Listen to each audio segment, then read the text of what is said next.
السلام عليكم ورحمة الله وبركاته. في كيفية جديدة دولمة جزائرية.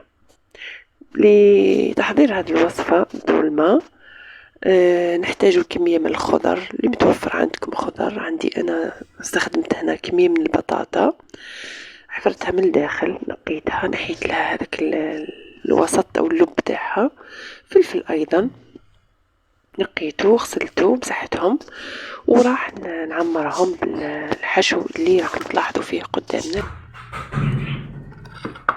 عبارة على كمية من اللحم المفروم، تقدروا تستخدموا صدر دجاج مفروم أيضا، كمية من الأرز المطبوخ، طبختوه شوية ماء شوية زيت شوية ملح وصفيته وزدته، كمية من البهارات على حسب الذوق تاعكم. أنا هنا استخدمت بهارات اللحم وشوية فلفل أسود فقط، ومعدنوس مقطع رقيق، وشوية ملح.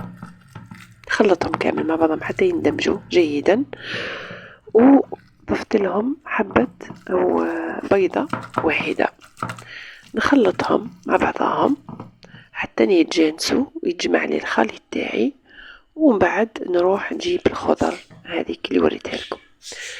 كما تلاحظوا أنا جبت الخضر تاعي هذو، وراح نقوم بملء هذيك الحشو هذاك في داخل الخضر. راح نعمرهم، نعمر حبة البطاطا هكذا. هي نورمالمون معروفة، يعني الوصفة يعرفها أي واحد، لكن نقدروا نعلموا المبتدئات، وكاين الناس اللي ما يعرفوش، كاين الناس اللي ما يعرفوش يطيبوا، يقدروا يتعلموها ويديروها. والوصفة هذه لذيذة مغذية صحية وبسيطة وما فيهاش مكونات كثيرة. كما تشوفوا حنكمل الكيفية تاعي. البنات يعني ولا الإخوة والأخوات اللي يشاهدوا قناتي، على بالي أنا راني ندير حوايج بسيطة، يعني ما تشوفوا ما نجيبش زعما أواني فاخرة ولا حوايج اللي كبيرة اللي تبان غالية، ولا كل قدير قدره، كل إنسان مقدوره. أنا المهم الهدف تاعي إني نوصلكم الفكرة تاع الوصفة، وهذا هو اللي يهمني. يهمنيش أنا إني نوري أواني ولا نفتخر بحوايج، ولا نحن بسطاء، ناس بسطاء، ماذا بينا نتعلموا ونعلموا.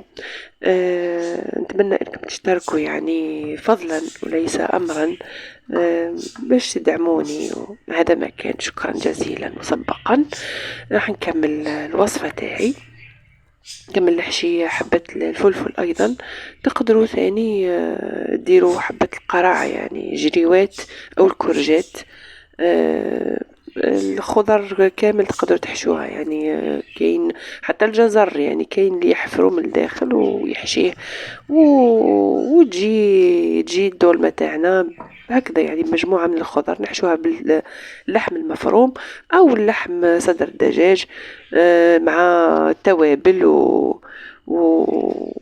ونكملوا الكيفية تاعنا بهذا الشكل.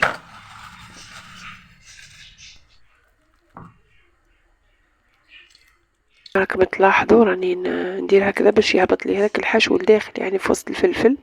تقدروا ديروا حبة فلفل صغار، تقدروا ديروا حبة صغار، انا هادو درتهم كبار بعد نقسمهم.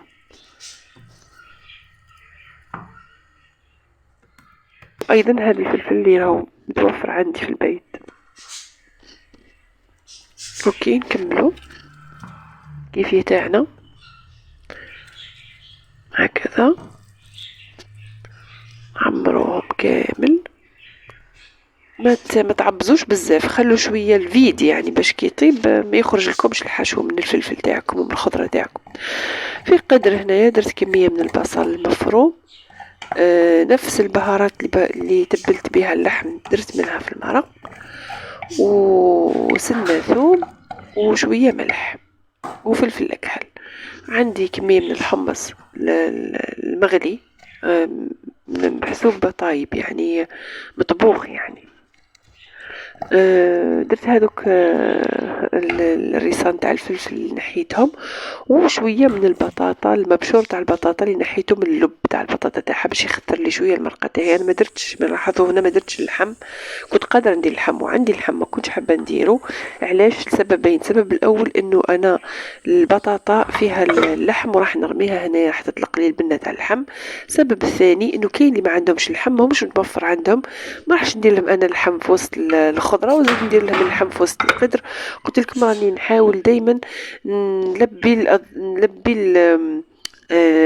ندير الأطباق اللي يقدر يديرها إنسان بسيط العادي، وأي وحدة في البيت باش متوفر عندها. تجي بنينة، تجي بنينة، صدقوني غير تجي بنينة. على بالي بلي هذيك البنة تاع اللحم اللي داخل الحشوة راح تطلقها الخضر وكامل في وسط المرق هذاك. انا البطاطا هنا خليتها طابت هي الاولى، باسكو الفلفل شتوه ساهل تفهم يطيب. طابت، كي طابت لي نحيتها. قبل ما نحيها باردون درت الفلفل رميته من الفوق، حطيته من الفوق، ما حركتوش اصلا. لو كان تحركوه راح يتحلل لكم ويتفتت. شتوه هو رقيق شويه الفلفل. نحيت البطاطا هي اللي طابت، ومن بعد كي طابت البطاطا خليت الفلفل بدا شويه طياب، ماشي يطيبش كامل، لا نص طياب، قيس ما يشد شويه روحه وتدخل هذيك المرقه هذيك سخونه لداخل ويطيب لنا شويه اللحم. شتو الفيونداشي ما تديش الوقت باه طيب، اللحم المفروم ما يديش الوقت باه يطيب. الان في مقلاة درت كميه من الزيت والزبده، وراح ندير هذاك الخضر تاوعي او كميه الخضر اللي حشيتها بالحشوه وطابولي، راح نحمرهم شويه في المقلاة هنا يدولي لون فقط.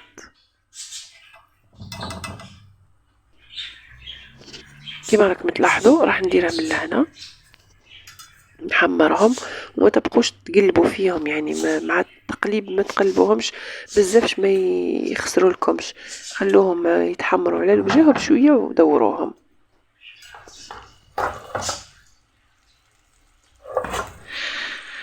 من فضلكم اللي راهو يتبع فيا ويشاهد القناة تاعي، نتمنى تدعموني ولو باشتراك صغير ولو بمشاركة صغيرة. ممكن تبان لكم حاجة ماشي مهمة عندكم، صح بالنسبة لي صدقوني مهمة. دعمكم ينفعني ويفرحني، ونتمنى انه وصفات تعجبكم. حبيتوا اقتراح يعني وصفات معينة ندير لكم، انا ندير على حسب امكانياتي وش عندي، نحاول نصور لكم. اتمنى نفيدكم يا رب. هذه والله هذا اكبر هدف لي، اني تستفادوا من ولو معلومة بسيطة.